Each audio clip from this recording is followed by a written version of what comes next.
ያወጣና ምን ሳይሆን እንዳለው ይሄ በቀላሉ ምን እንዲሆን ማሾች ስሙዝሊ ሰሌክት እንዲደረጉ የሚያስችልበት ሜካኒዝም ከሆነ ምን ብለን ወሬ ነው ሲንክሮመሽ ሜካኒዝም አለው አይደል?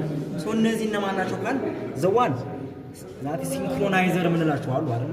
ታይዋቸው እነዚህ ሲንክሮናይዘር የሚባሉት እነዚህ ናቸው። ሌላስ ስፒድ ምን እንላቸው ደግሞ አሉ። ሶ እነዚህ ሁሉ ኮምፖነንቶች አላማቸው ምንድነው? ጥርስ በቀላሉ እንዲገባና ስናስገባ ደግሞ ምን እንዳይለው ድምጽ እንዳይረብሽን ማለት ነው። ቤታችሁ አጣውቁ እንዳይነት ኬዞች እኮ ነው መኪና ለካንዳንዴ ያላስገባ ብሎ በጉልበት ሲታገሉ አይታችሁ በቀላሉ አልገባም ይላል አይደል? አሁን እዚህ ሲበሉ ሲንክሮናይዘሮቹ ምናምን ሲበሉ ሲሞቱ ሲበሉ አይነት ኬዞች ይኖራሉ።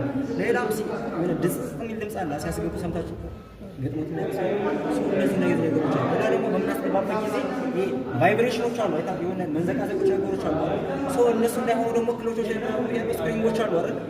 እነዚህ ኮይል ስፕሪንግ ምናምን ያላቸው እነሱ ያን ሾክ አብዞር የሚያደርግ ኮምፖነንቶች ናቸው። አይታችኋቸዋል እዛ ጋር ቅድም ዲስኮች ላይ ምን ይሆኑ ያሉ ስፕሪንጎች ነው። ሶ እያንዳንዱ ነገር የሆነው ለዚህ ነው ማለት ነው። ሶ ይሄንን ካወቃችሁ በኋላ ሌላ ኤክስቴንሽን ሃውሲንግ ብሎ ከምን ጋር የሚገናኙ ነው። ይሄ ፓርት ደግሞ ሄዶ ከፕሮፔለር ሻፍቱ ጋር በአውትፑት ሻፍቱ የሚገናኙ ዛት ኤክስቴንሽን ሃውሲንግ የምንለው አለ።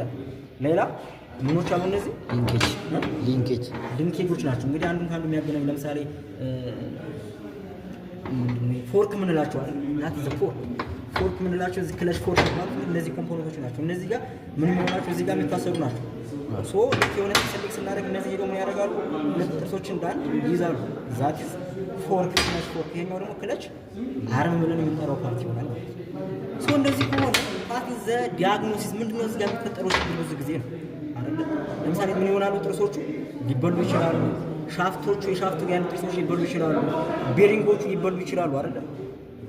ይሄ ሁሉ ቼክ ማድረግ ያስፈልጋል። እነዚህ ሲንክሮናይዝ ያመላሽ ጥርሶቹ ምን ይሆናሉ ሊበሉ ይችላሉ። ሶ እነዚህ ኬዞች ምን ማድረግ ነው አይዴንቲፋይ የማድረግ የማወቅ ሂደት ያስፈልጋል። ምንድነው ችግሩ እዚህ ጋር የሚባል ነገር ይመጣል። ለምሳሌ አይደል ብዙ አይነት ችግሮች ይመጣሉ። ክለሽ ፔዳሉን ለምሳሌ ቅድም እናንተ ያደረጋችሁት አይታችሁታል። ምን ፕረስ አደረጋችሁት አይመለስም አይደል? አይታችሁታል እንዴት እንደተመለሰ ሶ ችግር ነው አይደል? ክለሽ አይተናል ፕሮብለም ነው። ክለሽ ፔዳል ፕረስ ካደረግነው በላይ ተመልሶ የማይመጣ ከሆነ ይተዋት ፕሮብለም ብለናል አይደል? ቅድም እንዳየነው መጀመሪያ እንዳመጣው ተሰራ ነበር። አሁን ግን ይሰራል ማለት ነው። ፕሮብለም አለ። ክለሽ ፍሪሲዮን ፔዳል ፕረስ ካደረጋችሁት በላይ ስትለቁት መመለስ ነበረበት ይሆናል። ሌላ ምን ይመጣሉ እዚህ ጋር እናንተ የፈልጋችሁት አንደኛ ማርሽ ነው አይደል? ዘሎ ምን ሊመጣ ይችላል? ሁለተኛ ማርሽ ሊመጣ ይችላል። ይሄ ሁሉ እንግዲህ ችግር አለ ማለት ነው። እነዚህ ፎርኮቹ ምኖቹ የተበሉ አይነት ሲመጣ አይነት ነገሮች ይኖራሉ ማለት ነው። ሁለተኛ ለመግባት ሲያስቸግራል። ለምሳሌ አንደኛ ማርሽ ማስገባት ፈልገ በጣም የሚታገላችሁ ከሆነ ማርሽ አልገባም የሚላችሁ ከሆነ ፕሮብለም ይሆናል ማለት ነው። ግልጽ ነው እዚህ ጋር